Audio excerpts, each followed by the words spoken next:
तो बच्चों इस वीडियो में डिस्कस करेंगे class 11 subject Hindi annual exam last year के पेपर के सॉल्यूशन को, जो कि मॉर्निंग शिफ्ट का है। सबसे इम्पोर्टेंट जितने पेपर आपके हुए हैं मॉर्निंग एंड इवनिंग दोनों शिफ्ट की बात मैं कर रहा हूं। सभी पेपर के आंसर अपलोड हैं। कमेंट में प्लेलिस्ट की लिंक मिलेगी, देख लो ऑफिशियल आंसर, जिससे आपकी कॉपी चेक होती है। तो देख लेना, सीधा आ जाओ क्वेश्चन पर। ठीक है, पहला क्वेश्चन गद्यांश होगा। ठीक है, तो फटाफट देख लो आप ध्यान से और प्रैक्टिस कर सकते हो। राइट आंसर पर मैंने सर्कल किया, जैसे कि मौसम के मिजाज के बदलने का कारण क्या है, तो वैश्विक तापमान में वृद्धि। पैसेज को पढ़ोगे तो समझ में आएगा। ठीक है, इसी प्रकार सेकंड में का ऑप्शन है, दुनिया भर के पर्यावरणविद क्यों चिंतित हैं, तो पारिस्थितिकी तंत्र के बिगड़ने की आशंका से। ठीक है, आगे देखो ध्यान से। थर्ड क्वेश्चन में दुनिया के तमाम देश जलवायु सम्मेलनों में सिर्फ वादे कर क्यों चले जाते हैं, तो आंसर है अपने अपने स्वार्थ और हितों के कारण। ठीक है, अगला, गेहूं और दलहनी फसलों के लिए किस प्रकार के मौसम की ज़रूरत होती है, तो ठंडे मौसम और कोहरे की। अगला, फरवरी का महीना शुरू होते ही मौसम में गर्मी लौटने का फसलों पर क्या प्रभाव पड़ता है, तो आंसर है अन्न का उत्पादन सीमित हो जाता है। अगला क्वेश्चन, वन्यजीव खतरे की कगार पर पहुंच चुके हैं, पंक्ति संबंधित है किससे, तो लुप्त प्राय दुर्लभ जीवों में कमी से। ठीक है, अगला क्वेश्चन है, आज बहुत सारे देशों के लिए बड़ी चुनौती क्या है, तो आंसर है वायु प्रदूषण और उससे पैदा होने वाले बीमारियों को रोकना। ठीक है, आगे देखो ध्यान से। अगला क्वेश्चन है, विभिन्न देशों में उत्पादन की कमी का कारण है, तो प्राकृतिक संसाधनों की प्रचुर उपलब्धता, ये आपका रोंग है। जलवायु परिवर्तन के प्रति उदासीनता, बिल्कुल सही। ठीक है, अगला, नागरिकों की शारीरिक अस्वस्थता, ये भी सही है। ठीक है, तो 2 और 3 सही है, तो यहाँ पर आपको ऑप्शन लेना होगा 2 और 3। ठीक है, आगे देखो। अगला क्वेश्चन है कारण और कथन वाला। ठीक है, कथन है, धरती पर जीवन के लिए खतरा बन चुके जलवायु परिवर्तन से निपटने के लिए अपेक्षित संजीदगी कहीं नज़र नहीं आती, बिल्कुल सही। कारण, कार्बन उत्सर्जन में कटौती करने और इसके दोषियों पर दंड के प्रावधान को लेकर अब तक कोई व्यवहारिक रास्ता नहीं बन पाया, बिल्कुल सही, यही कारण है। ठीक है, जो अभी तक जलवायु परिवर्तन से निपटने के लिए अपेक्षित संजीदगी कहीं नज़र नहीं आ रही। ठीक है, तो कारण और कथन की व्याख्या है, तो यहाँ पर लगाएंगे घ ऑप्शन। ठीक है, राइट हो जाएगा। आगे, निम्नलिखित कथन पर विचार कीजिए, मौसम का चक्र बिगड़ने से अनेक नए प्रकार के विषाणु पनप रहे हैं जो स्वास्थ्य पर बुरा असर डालते हैं, तो बिल्कुल सही। ठीक है, अगला, खेती किसानी बागवानी पशुपालन पर जलवायु परिवर्तन का अच्छा प्रभाव पड़ रहा है, बिल्कुल गलत, ऐसा नहीं है। ठीक है, सब पर अच्छा बुरा प्रभाव पड़ रहा है। ठीक है ना, अच्छा ही नहीं पड़ रहा है। आगे, विभिन्न देशों में जलवायु परिवर्तन से निपटने के लिए अपेक्षित गंभीरता दिखाई देने लगी है, तो ये भी यहाँ पर ऐसा नहीं है अभी। ठीक है ना, तो उपर्युक्त कथनों में सही है, तो सही केवल पहला है। ठीक है, जो बिल्कुल क्लियर है। ठीक है, ये लाइन, तो यहाँ से ऑप्शन लगाना है केवल फर्स्ट। ठीक है, अगला काव्यांश होगा। काव्यांश को पढ़ लेना ध्यान से, डायरेक्ट आ जाओ क्वेश्चन पर। ठीक है, ये काव्यांश ही चल रहा है अभी। ठीक है, आगे देखो, पहला क्वेश्चन है, इसमें दिए गए कथनों को पढ़कर उचित विकल्प का चयन कीजिए। पहला, कवि आदर्शों के प्रतिमान बनने के लिए कहता है, तो बिल्कुल सही। अगला, कवि ने श्रम करने पर बल दिया है, बिल्कुल सही। अगला, आपराधिक क्रियाओं में लिप्त व्यक्ति मासूमों की हाय प्राप्त करता है, बिल्कुल सही, हाय लगती ही है। अगला, कवि ईर्ष्या एवं विध्वंसकारी गुणों का सम्मान करता है, बिल्कुल गलत। तो पहला दूसरा तीसरा सही है, तो यहाँ पर हम ऑप्शन लेंगे गा। ठीक है, अगला, कवि क्या बनने की सलाह दे रहा है, तो गुणवान। ठीक है, आगे, छोड़ो तुम आलस के तम को, हर क्षण करो समर्पित श्रम को, कहकर कवि किस ओर संकेत कर रहा है, तो नव विकास और निर्माण करने की ओर। ठीक है, अगला, कवि ने हृदय में क्या लहराने की बात कही है, तो प्रेम। अगला, वस्तु की असली कीमत कौन पहचानता है, वस्तु को बनाने वाला। ठीक है, अभिकथन कारण वाला क्वेश्चन है। कथन, ईर्ष्या से मानव का विध्वंस होता है, बिल्कुल सही। कुंठित व्यक्ति समाज में सम्मान नहीं पाता, बिल्कुल सही, दोनों सही हैं, तो यहाँ पर ग ऑप्शन हो जाएगा। कथन ए कारण आर दोनों सही हैं। ठीक है, आगे, प्रेम बोल में कौन सा अलंकार है? रूपक है। ठीक है। अगला, कभी क्या छोड़ने की कह रहा है? तो आलस। ठीक है। इसके बाद में आगे जो क्वेश्चन है, अभिव्यक्ति और माध्यम का पहला, सच्चाई, संतुलन, निष्पक्षता एवं स्पष्टता के रूप में हम पत्रकारिता के किस विषय की बात कर रहे हैं? तो मूल्यों की। अगला, यहाँ पर देखना है कि घटना के समाचार बनने के लिए निम्नलिखित में से किन तत्वों का होना जरूरी है?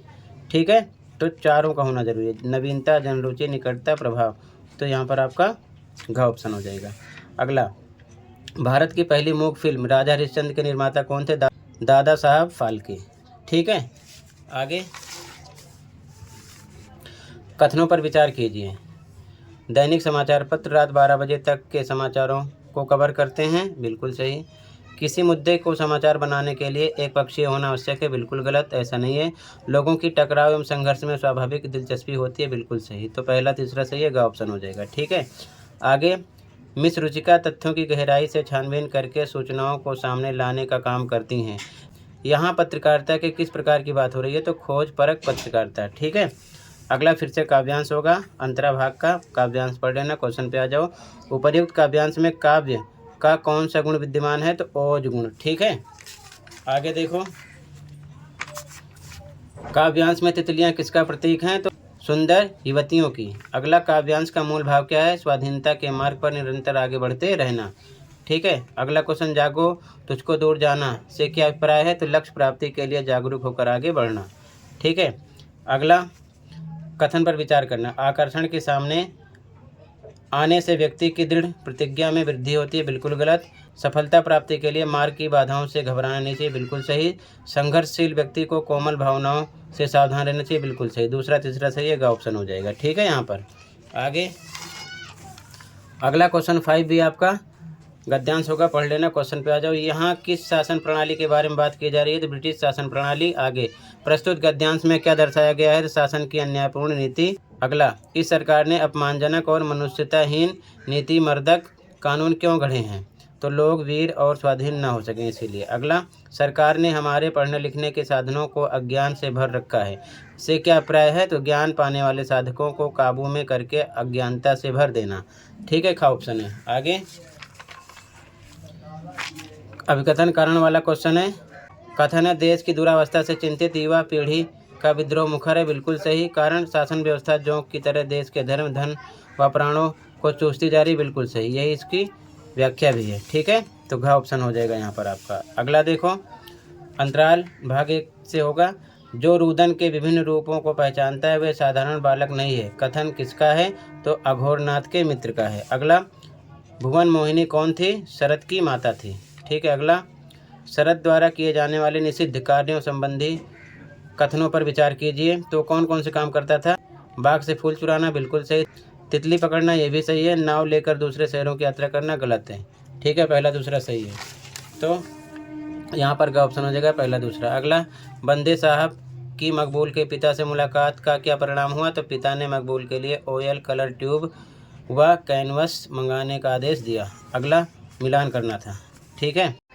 तो पहला गोखरू, तो इसका था भयंकर विषैले सांप। तो पहले का तीसरा देखो, इसमें नहीं है, इसमें नहीं है, इसमें नहीं है, इसी में है, तो ये हो गया, बाकी छोड़ दो। ठीक है। अगला, मकबूल किस खेल में अव्वल आते थे?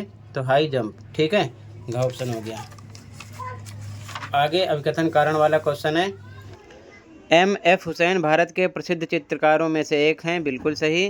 कारण, M.F. हुसैन को एक प्रतिष्ठित चित्रकार के रूप में बुनियादी आधार देने का कार्य उनके पिताजी ने किया था, बिल्कुल सही।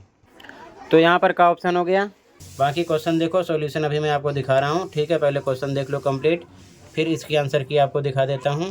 ठीक है, कंप्लीट आप सॉल्यूशन देखकर क्वेश्चन आंसर भी आप तैयार कर लेना। ठीक है, तो पहले पेपर को देख लो, टोटल ये पेपर है। ठीक है, अब सॉल्यूशन देख लो, कंप्लीट पेपर का सॉल्यूशन। ठीक है, ध्यान से देख लो कंप्लीट पेपर का सॉल्यूशन।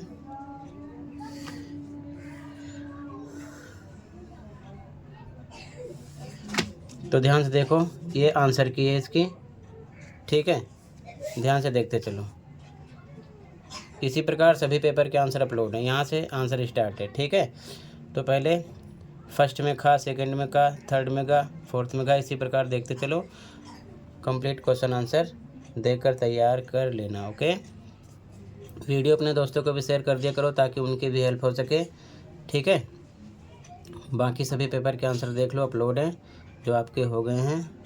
लास्ट ईयर के भी सभी पेपर अपलोड हैं, मिड टर्म पेपर भी अपलोड है, उनकी प्रैक्टिस कर सकते हो। ठीक है, अलग अलग प्लेलिस्ट मिलेगी, चैनल पर देख लेना। ठीक है, आंसर 7, 8 करके नहीं बताया गया क्योंकि ये अपने अकॉर्डिंग लिखते। ठीक है, आगे आंसर 9 का फर्स्ट का आंसर, सेकंड का आंसर, 10 का फर्स्ट का आंसर, सेकंड का आंसर, थर्ड का आंसर, 11 का भी आपको खुद करना था, 12 का फर्स्ट का आंसर, सेकंड का आंसर, थर्ड का आंसर, 13 का अपने आप करना था, 14 का फर्स्ट का आंसर, सेकंड का आंसर, और ये कंप्लीट हुआ। ओके, मिलते हैं अगली वीडियो में। Thank you for watching.